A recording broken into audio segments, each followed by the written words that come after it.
Penn State is not going to be the number one team in my 136. Far from it. Not going to give away just where I got them ranked. But we do need to talk about what it is that people think they see in Penn State and what has actually transpired.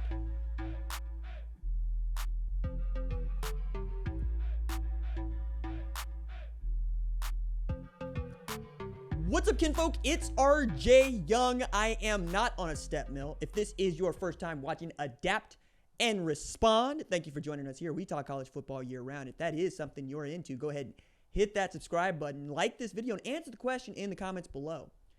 Is this the year that Ohio State loses to Penn State? Is this the year that Penn State wins the national championship? And if you think that that is not the case, why in the blue hell would you rank the Nittany Lions as the number one, number two, or even number three team in the country? I'm also going to take this opportunity to remind you that we have an audio podcast on Apple and Spotify, and I am still giving away stickers to anyone who is willing to go to Apple and Spotify, leave us a 5-star review. Once you do that, hit the link in the description below where I will send you one of these stickers. Just let me know what address you would like to send it to, and you get a personal thank you from me. So, Penn State is in what I think has to be a win it or go home kind of season. They are in the spot that Texas is in, frankly. You have put together a roster, you have put together a staff that is built to win the 2025 national championship. Even in this day of revenue share, name, image, and likeness, immediate transfers, immediate eligibility after the transfers, all of it, right? We've never seen the sport be more flush with opportunity than it has now. Yet still, we're waiting on Penn State to break through, particularly in the James Franklin era, in a way that responds with them, in a way that leads to them winning the national championship. So what do we have at Penn State? Okay. Well, we got James Franklin, who's back 2024 with a team that's mostly the same from last year. That includes Dennis Sutton, Drew Aller, Nick Singleton, Katron Allen. They've added a couple of product at wide receiver that I really like. 15 starters from that team last year returned to Happy Valley this year with the help of a little bit of name, image, and likeness money, as you've seen all across. Andy Kotelnicki is back for year 2. Jim Knowles is in for year 1. But that is, last year for me, the best defensive coordinator in the country, who's putting in a system that they already know, 4-2-5, and he's going to coach the hell out of it. They're going to have dudes on the perimeter. They're not going to have Tyler Warren, but I don't think that's going to matter as much as it did last year because they will have more guys that Drew Aller can throw the football to. And that's all fine. That's all well and good. I think that is a top 10 team. There's no argument there. This is one of the 10 best teams in college football. Year in, year out, they're just there. But that's where I draw the line. I draw the line there because I can't really trust a team that has gone 0-7 against Ohio State and Michigan the last 7 times they played them, and 0-6 versus Ohio State in the last 6 years. And yes, Ohio State is on the schedule November 1st this year, as I'm very certain that both Ohio State and Penn State fans know. And that game is going to have so much to say about how we feel about both Ohio State and Penn State heading into College Football Playoff Selection Committee rankings. The problem that I have, not just with James Franklin's Penn State and its Ohio State, Michigan resume as of late, again, 0-7 combined over the last 4 years, it's that James Franklin and Penn State are 1-15 against top 5 AP opponents. That means they've lost 14 of their last 15 matchups with top 5 opponents. By definition, to win a national championship, you have to beat a top 5 opponent. And if you are 1-15 against top 5 opponents, I'm not going to rank you that highly. That's asinine. That's ridiculous.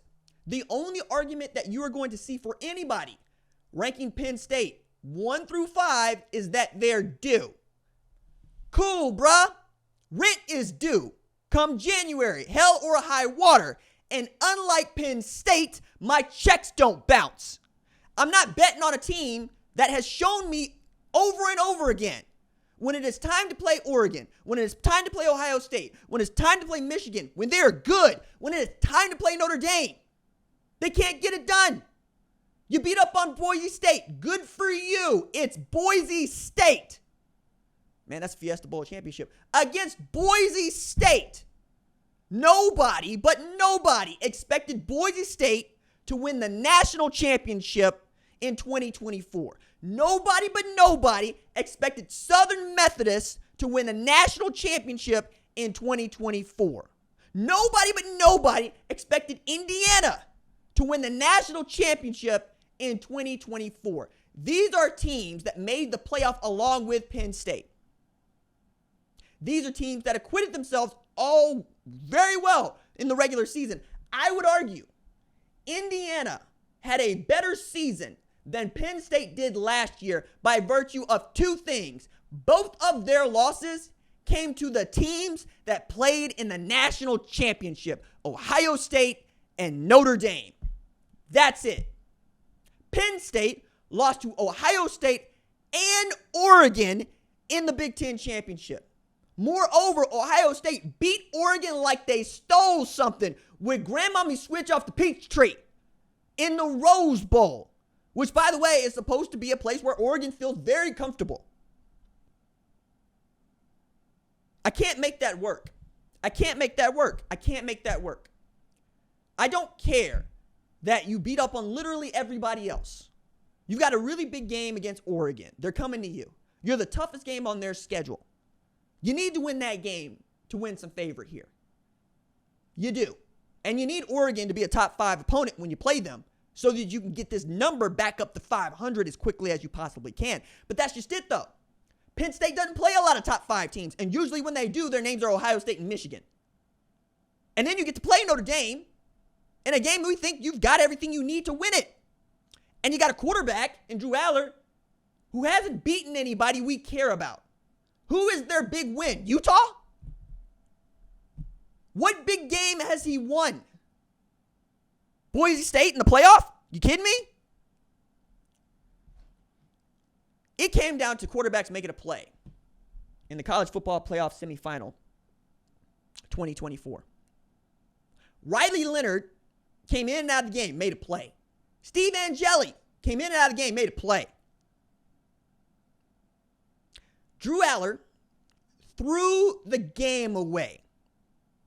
Gave away the store. Had a chance to go win it.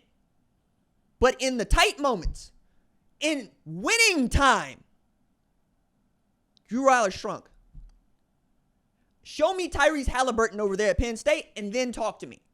Okay? Show me Jalen Brunson over there at Penn State and then talk to me. Show me Jeremiah Smith over at Penn State and then talk to me.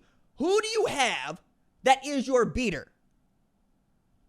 EA Sports College Football 26 came out today, and yours truly is playing it.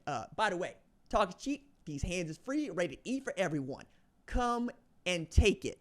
Mullen Labe, plebes. I'm on there. That said, I always got to play, and I always got a player that I'm going to go to.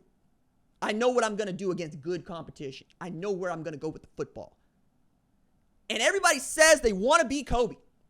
Some of y'all are absolutely using Kobe's name in a way that you shouldn't be because you ain't earned it.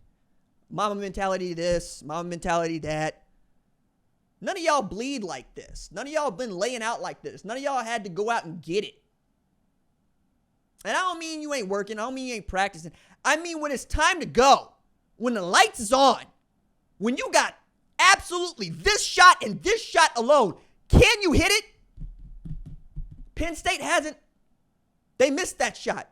They missed it against Notre Dame. They missed it against Oregon. They missed it against Ohio State. That's 3 chances in 2024 that they fumbled. So no, I don't think this is the year that Penn State gets past Ohio State. I dare y'all to prove me wrong.